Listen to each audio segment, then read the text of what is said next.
6 minus 7 gives us negative 1. And again here inside this parenthesis we have 6 minus 7.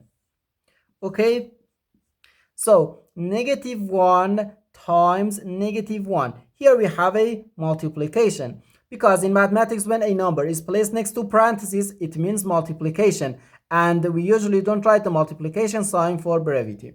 So negative 1 times negative 1, which equals positive 1. But this answer is not correct, because according to the order of operations, first we have to do parentheses, then exponents, then multiplication or division, and finally addition or subtraction.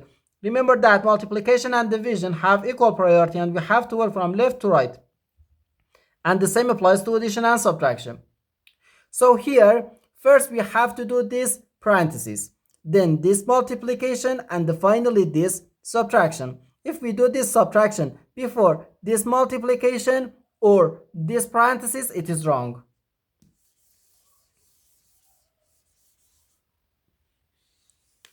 So first this parenthesis. Inside this parenthesis we have 6 minus 7, which equals negative 1.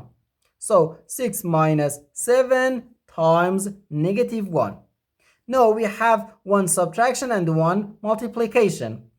Multiplication has higher priority than subtraction, because in PEMDAS multiplication comes before subtraction. So here first we have to do this multiplication. Negative 7 times negative 1 gives us positive 7. So 6 plus 7, which equals 13.